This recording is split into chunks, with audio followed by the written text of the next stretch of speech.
keeping her in a pretty level position. What I call a level position is pole level with the withers, which is a nice form. That would be more of an English form, more of a hunter form, that lower. The Western pleasure people are going around putting an English saddle on, keeping a Western pleasure neck as far as I'm concerned. And that's not truly a hunting neck. So we need to have a true meaning of where the neck should be.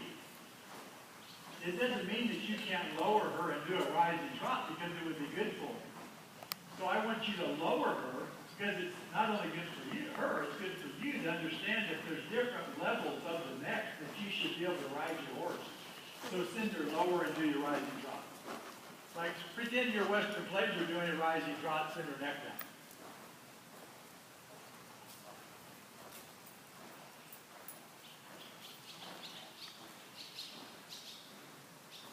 Okay, now what's happening right now is that here's what we call loss of connection and loss of back. She went down for a minute, but then when she raised her head, she hollowed her back, and then she went back down again. So we want her to stay engaged. There's nothing wrong. She's keeping a nice tempo. But what I want to tell the horse to do is how to stay there. So you want to make contact down there. Send her down, and make contact. Anytime she tries to come up, when you were doing your sitting trot a while ago and you wanted to lower her neck, what did you do? You put more pressure in her mouth, and when she wanted to go down, you opened your hand. But you kept some soft pressure on her mouth. Keep some soft pressure on her mouth so she keeps squeezing the spring. There. Soft pressure on the mouth so she keeps squeezing the spring. Rattle her down again, because she came up about 6 inches. She needs to stay down at the same level. Down, you're doing good. Down, there. Now keep that on, no loose rein. This is letting her send her neck down with the connection. No loose rein. Rather back down. She came up because she said, wait a minute, I feel a connection. Should I come up? People say, well, that's kind of confusing. You made a connection down there. You're supposed to be able to make a connection on the bottom. The only reason she's supposed to raise her neck is if you lift your hand. Take a little break right there. I want to show you. Maybe showing sometimes helps the person see, if I'm going to ride him down in his trot, I'm going to keep him. He'll do this. And he stays together pretty good. And he'll keep down there and he'll point his nose. But what I want to say is, I want you to stay down there because I'm connected.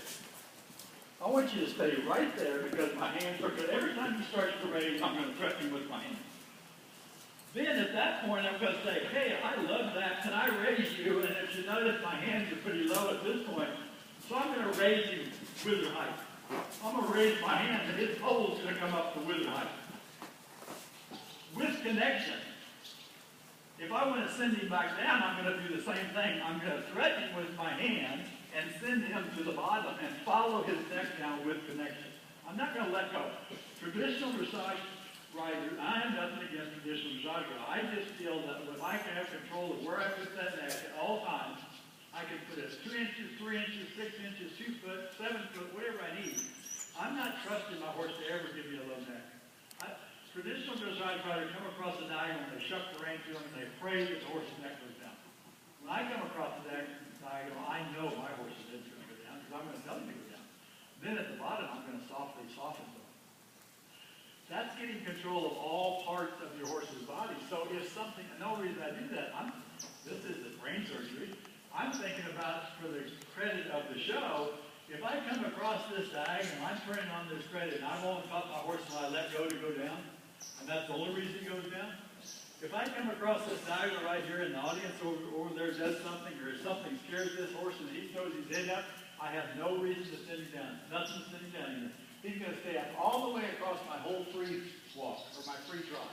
But if something scares this horse, he throws his head up, all I have to say, hey, get back down there, right away. I would much rather see somebody be able to control the neck than just say, oh, didn't work today, something scared my horse. Anytime you can lower a horse's neck, you can relax the horse. Anything happens, the horse jumps, gets ready to buck you off or starts bucking, and you get him slowed down, the quicker you can lower his head, the more he's going to relax through his whole body. That's where relaxation comes. Start trotting again, sitting trot. I don't care if they're thoroughbreds, quarter horses, donkeys, mules, every one of these four-legged animals could do this if we'll ask them. Camels, yep, everybody. Zebras, lower that neck, straighten the rib out now a little bit. You got your little work cut out for you, young lady, because of that right rib. You gotta tell her to quit doing that to you. She wants to throw her nose to the left and lead with the right shoulder with the right rib because it's easier for her. So you have to make a little more contact in that front end. There you go. There you go. Rather down there. Good. Go on a 20-meter circle now. Good.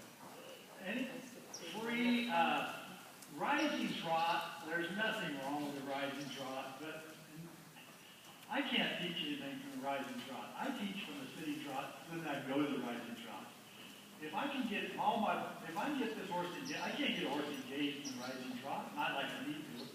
But in the sitting trot, you can force her back up and her hind end, her hocks to bend and her croup to drop. And that's what gets the push. Then from that point, you say, now I'm going to do a rising trot. Now go into your rising trot because she's pushing down the rail. Good. I kind of snuck up on you there, didn't I? You were doing the perfect circle, and I snuck it in on you. There you go. There you go. There you go. Now you're talking. You're maintaining that bend the way she's supposed to be bent. She only bends on the end. There you go. Very nice. Very nice. Very nice. And ask her, don't be afraid to challenge a horse for more trot than the head. That's a great trot. That's a nice lengthening. Now, for the audience benefit and for your benefit, when you sit down on your horse, you're shortening their stride. You're asking for more flexion. When you're doing a rising trot, you're supposed to be lengthening the stride. Not lengthen the horse into a race.